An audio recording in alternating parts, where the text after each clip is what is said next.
Hey, Coach Mark, I had a question. Why is it that after working out for 2 weeks and eating healthy consistently, why is it that when I stepped on the scale, I've gained 5 pounds?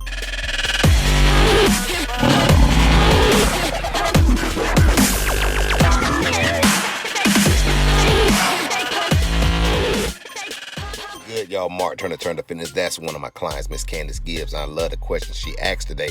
And the question she asking is this: why, after 2 weeks of consistent workouts and eating healthy, does she step on the scale and she has gained 5 pounds? Now, I'm going to be honest with y'all. There's a lot of different scenarios that could be happening in this situation, good and bad. But in her case, I know it's good. Let me tell you why it's good for her. Now, one of the main reasons people gain weight after working out for 2 weeks consistently, it could be a 1 month consistently and you're still gaining weight, or you're losing weight.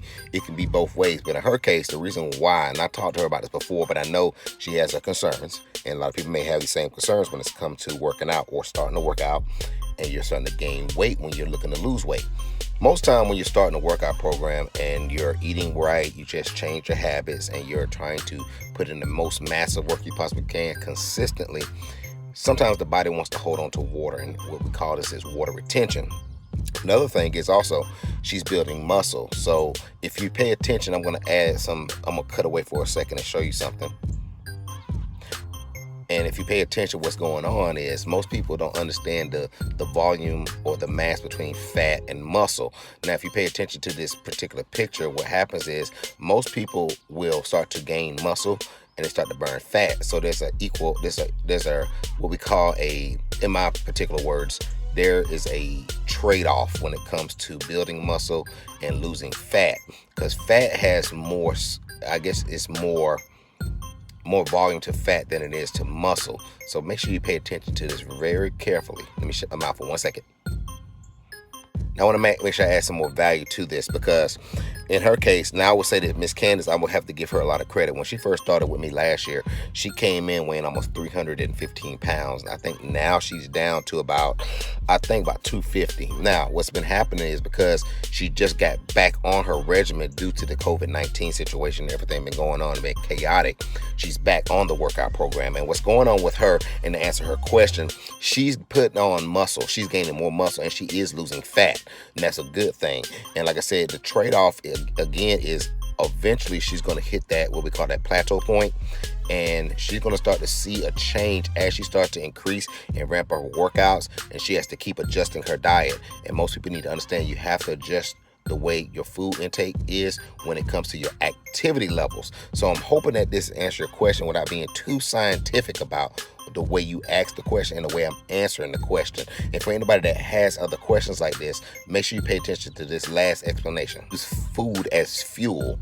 Understand this. Now, by the dietary recommendations, 2,000 calories is what you see on most packaging. Now, that doesn't mean you have to eat 2,000 calories. In her case, what she would have to do is readjust herself as she continues to ramp up the workouts. Now, she can keep her caloric intake low or she can take it up higher. In her case, because she does have a particular goal in mind, she needs to lower her caloric intake and increase her activity levels, putting her into a caloric deficit. As she goes into that caloric deficit, let me give you an explanation about this. Very, very important you hear this. So 3,500 calories equals a pound of fat, okay? So that means in order for her to lose additional pounds of fat, what she's going to have to do is a couple of things. First of all, we already know her we know. I can't talk to you about her personal issues and her personal her personal things that we talk about. But let's just say, for example, that she wants to lose another additional 4 to 6 pounds per month. So what we would have to do is we have to find the way to cut her caloric deficit down. Remember I said 3,500 calories equals 1 pound of fat. So I wouldn't cut out 3,500 calories right away in one setting. What I would do is break that down over a 7-day period. So let's say right now she's consuming about 2,000 calories and we want to cut her down by a pound or a pound and a half a week. So what I would do over 7 days is this. So I would take her caloric intake from 2,000 calories a day to about 1,500 calories a day. So if you multiply the 500 by the 7 days, that's 3,500 calories. That's going to give you an additional 1 pound of fat that you can lose per week, depending on the activity level. We have to raise the activity level, and the way we find out all this information is by recalculate her basal metabolic rate. We got to calculate her activity levels, and we need to look at the way she's eating food and what she's eating. She may need to change the type of food she's eating. She may need to reduce her carbohydrates down. She may need to improve on her protein, and she may need to reduce her fat. Listen, pay attention. A lot of people get on these different type of diets where they cut out a vital part of their nutritional intake, and because of this, they have this up and down situation going on.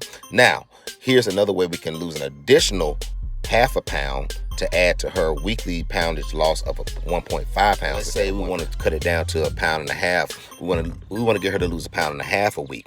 Instead of cutting it down from 2,000 to 1,500 calories, this is what we'll do. We'll cut it down from 2,000 calories down to 1,250 calories a day. Now that's going to give her that additional 250 calories at the end of the week. Instead of losing 3,500 calories, pay attention. You're adding on an additional 1,750 calories lost. 1,750 calories on top of the additional 3,500 calories, which is going to give her 1.5 pounds, a pound and a half of calories that she'll be cutting out. Where she now, instead of losing 1 pound a week, she's losing 1.5 pounds a week. So if we do the math, you can lose up to 4 pounds a month, or you can lose up to 6 pounds a month. This is the situation that most people go through when it comes to their weight loss and their health journey, is that they got to have the math and you got to have accountability to show you where you need to be and where you need to be at.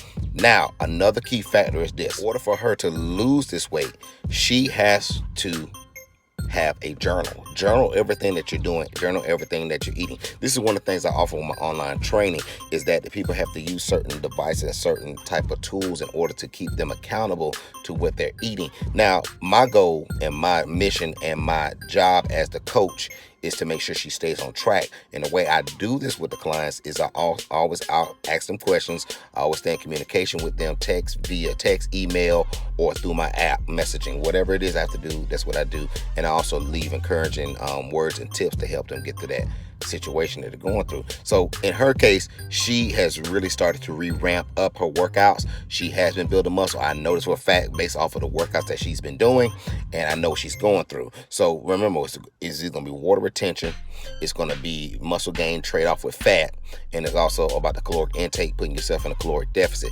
Don't go into a caloric surplus. And the way we do that also, and I know it's not part of the question, but I definitely want to put this in there. If you're going to go into that caloric surplus, that means your activity level is ramping down and you're intaking more calories. In her case, she wants to reduce her calories down between 500 calories a day to 750 calories a day, and she wants to increase her activity levels, adding more cardio, more resistance training, more weight training. She wants to stay more active, do the walking, do everything you can, get them steps in, do what you have to do. I'm hoping that this answered your question, Miss Candice, because we love you. We know you're doing your thing. Keep your family involved. Keep everybody do the same thing.